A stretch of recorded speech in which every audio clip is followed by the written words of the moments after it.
धड़ धड़ धड़ आपस में लड़के मरे। अब कृष्ण भगवान के बच्चे ऐसे तो हरि सम जग कछु वस्तु नहीं, जगत तो ऐसा ही होता रहेगा। जो जगत को ठीक करके सुखी रहना चाहता वो बेवकूफ है, जो जगत में सुखी होना चाहता है वो बेवकूफ है, जो जगत को बदल के श्रेष्ठ होना चाहता है वो बेवकूफ है।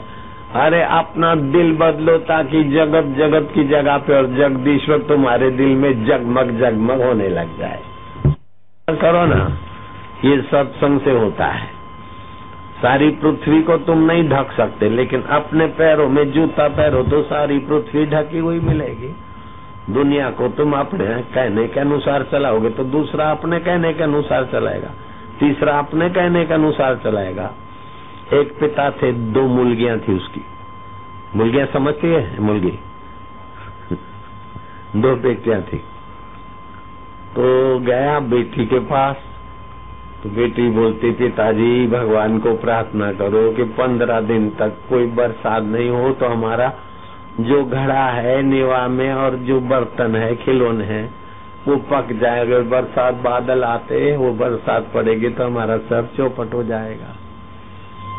फिर थोड़ी दूरी पर दूसरा गांव था, 10 कोस मतलब 20 किलोमीटर, 20 माइल 32 किलोमीटर पे। 1-2 दिन के बाद उधर गया तो वो बेटी बोलती पिताजी भगवान को प्रार्थना करो जल्दी बरसात आए, नहीं तो हमने जो बोया है सब सूख जाएगा, फिर क्या खाएंगे। अब कुम्हार की पत्नी जो बेटी है वो बोलती है कि बरसात नहीं हुआ, ऐसा करो भगवान को प्रार्थना। और किसान के घर जो ब्याई है वो बोलती जल्दी बरसात होना, नहीं तो हमारा बीज सड़ जाएगा। अब क्या करे भगवान, जिसको जैसा हो करो बाबा, किधर का करना।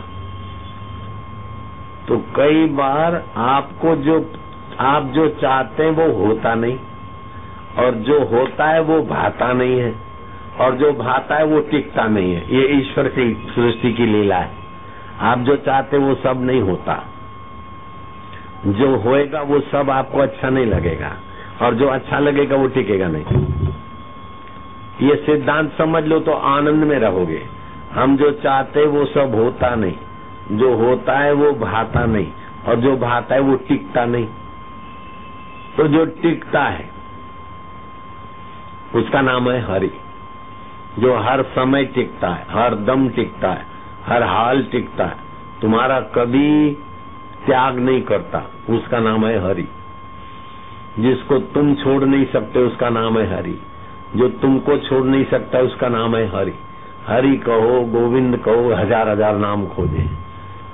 इस्लाम और ईसाई ने तो 99 नाम और 101 नाम खोजे, लेकिन भारत के ऋषियों को तो प्रणाम है, भगवान के 1000 नाम खोजे और एक एक नाम का महत्व भी बता दिया।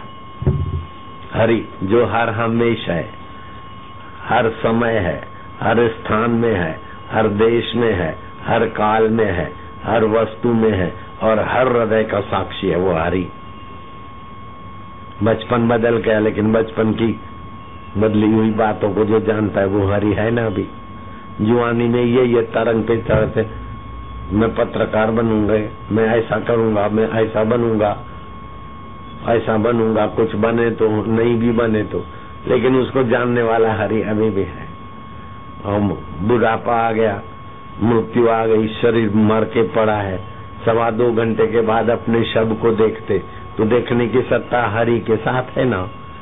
ऐसा नहीं आपकी मृत्यु नहीं होती, शरीर मरता है और मृतक शरीर दिखता है अपने को 2.25 घंटे के बाद। 2.25 घंटे प्रकृति मूर्छित अवस्था में रखती है, बाद में आपकी सूक्ष्म देह से जहाँ भी आप होते, मरने के बाद तभी तो तीसरा मनाते न, मरने के बाद है न तभी तो तीसरा मनाते, 12वां मनाते, श्राद्ध करते। तो है तो वो कौन है? हरि की सत्ता में ही तुम्हारी सत्ता है।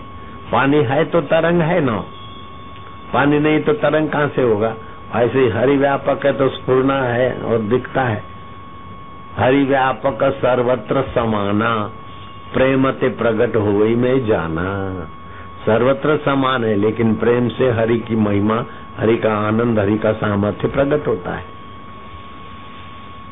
2.25 घंटे के बाद अपना शब्द दिखता है। वो लोग जो निगुरे हैं, जिनके जीवन में सत्संग नहीं, जो आत्मा अभागे है, तो शरीर बीमार होता है तो बोलते मैं बीमार हूं दे, और बीमारी बढ़ेगी और बीमारी दुख देगी।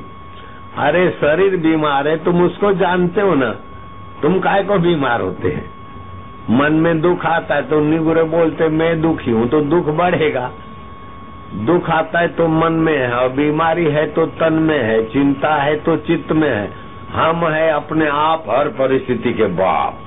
हाय चुप बैठे, शर्म नहीं आती? हरि ओम ओम ओम ओम ओम ओम हरि ओम, हरि ओम माझे भीतर ओम।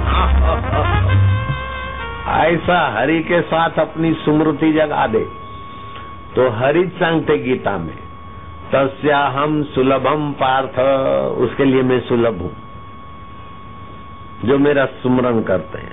युद्ध के मैदान में भगवान बोलते माम अनुस्मर युद्ध च, युद्ध गौण है, मेरा सुमरन मुख्य है। युद्ध तो कभी होगा कभी नहीं होगा, लेकिन स्मृति मेरी रख, मैं तेरे साथ सदा हूं। भगवान मेरे साथ सदा है, ऐसे पक्का मान ले, देख कितना चमत्कार होता है। भगवान मेरे साथ है, भगवान मेरे को छोड़ नहीं सकते, मैं भगवान को छोड़ नहीं सकती, ऐसा पक्का कर बेटी। मजी मिल गया, बहुत फायदा होता है, समझ गए? भगवान मेरे हैं, और भगवान को बोलो भगवान आप मेरे हैं कि नहीं? आपको मैं छोड़ सकती क्या? आप मेरे को छोड़ सकते क्या? भगवान से पूछ लो। अगर बोले हाँ मैं तेरे को छोड़ सकता हूँ, तो समझना भगवान तुम्हारे से मस्ती करते, मजाक करते। आई को बोलो आई तुम आज है ना, आई को तो पता है मैं इसकी हूँ, लेकिन आई तुम आज है ना, आई माज है ना, मैं तू जाऊँ ना, तो आई खुश खुश होती। ऐसे भगवान को खुश करो ना। भगवान को पूरन पूरी से खुश नहीं होते, लड्डू मक्खन मिश्री से इतना खुश नहीं होते। भगवान मैं तुम्हारा हूँ। भगवान खुश होंगे कि मेरे को अब जानने लग गया, बिछड़ा हुआ मेरे नजीक आएगा। भगवान बहुत राजी होते, और जब भगवान राजी होते तो फिर ज्ञान देंगे कि नहीं देंगे, प्रेम देंगे कि नहीं देंगे, दुर्गुणों से बचाएंगे कि नहीं बचाएंगे? भगवान को राजी करो। भगवान की भूख मिटाने की ताकत तुम्हारे में है। जैसे माँ बाप की भूख मिटाने की ताकत बच्चे में। पिताजी मैं आपका हूँ, माँ जी आई, ओ माँ बाप ऐसे राजी राजी होते, ऐसे प्रभु मैं तुम्हारा हूँ ना। पांडुरंगा माझा विठ्ठला, अभंग बिना में कचरे तो हे पांडुरंगा। एक दिन 2 दिन 3 दिन 4 दिन 5 दिन बीते, और पांडुरंग तो अंतरात्मा थे। आखिर वो अंतरात्मा पांडुरंग को साकार होकर प्रकट होना पड़ा। अल्लाह तुकोबा इंद्रायणी नदी में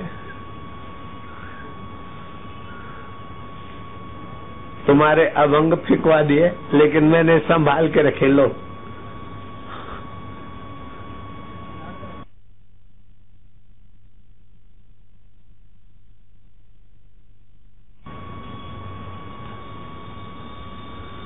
रामेश्वर भट्ट ने तुम्हारे को आदेश देके फिकवाए। अब तुम अभंग के बिना नहीं रह सकते, तो मैं तुम्हारे बिना नहीं रह सकता हूँ, मैंने तुम्हारे अभंग संभाल के रखे। लो तुकाराम देखते दंग रह गए। और उधर रामेश्वर भट्ट इंद्रायणी नदी में स्नान करने गए, तो जैसे तेजाब में से गोता मार के बाहर निकले, शरीर जलता। सब लोग तो गंगे माँ तकी करके इंद्रायणी से निकलते शीतल, और वो पंडित अंदर गया बाहर है तो आग आग, कई दवा कई बोल तो जोलते बोलते सब दवा किया, कुछ नहीं हुआ। ज्ञानेश्वर महाराज के चरणों में गए, हे महासंत मला क्षमा करा, माझा अग्नि जैसा शरीर जलता है, ये होता है। ज्ञानेश्वर ने स्वप्न दिया कि तुमने तुकोबा का अपमान किया है। वो पांडुरंग नाराज है। हरि भगवान अपना तो अपमान सह लेंगे, लेकिन अपने संत का भक्त का नहीं सहते। रामेश्वर का स्वप्न टूटा तुको बाके तरफ आए तो गांव में सुना के इनको तो पांडुरंग ने अभंग दे दिया। रे बाप, वहाँ तो स्वप्न आया, ज्ञानेश्वर महाराज ने बोला, और यहाँ पांडुरंग आके अभंग दे गए, उनके पास अभंग देखे। और रामेश्वर भट्ट चरणों में गिर गया कि महाराज तुम नीच जाति के हो, शूद्र हो। मैंने बोला ये मेरी नीचता है, मेरी शूद्रता है, तुम तो भगवान के भक्त हो। भगवान के भक्त की कोई जाति नहीं होती महाराज, मैंने अपराध किया है महाराज, मला क्षमा कर दिया। रामेश्वर भट्ट, आप ब्राह्मण देव, सभी ब्राह्मणों के सम्मानी, और आप काय करते, मैं तो आपका बालक हूँ। नहीं नहीं हो तू कवा, क्षमा करून द्या, अग्नि मरतोश्वरी। ओ पांडुरंगा तुम्हें दया करो ना। इतना बोलने से रामेश्वर भट्ट ठीक ठाक हो गए। ये कैसे हैं हरि? हरि व्यापक सर्वत्र समाना, प्रेम ते प्रकट हो वही मैं जाना। तो प्रेम दो प्रकार से होता है। एक तो हरि को अपना मानो, अपना। अब चप्पल पड़ा है, जूता पड़ा है, उस पर कुत्ता पिचकारी लगाता है, अपना क्या किसी के चप्पल, लेकिन अपने चप्पल जूते पर कुत्ता जरा सा पैर ऊपर का दौड़, क्यों? अपना है, अपना है जूता चप्पल तो प्यारा है। आज जूता चप्पल तो 5-25 रुपए का पहले नहीं था, बाद में नहीं रहेगा, लेकिन ये हरि तो पहले थे, अब ये बाद में रहेंगे। मौजा हरि, मौजा विठ्ठल।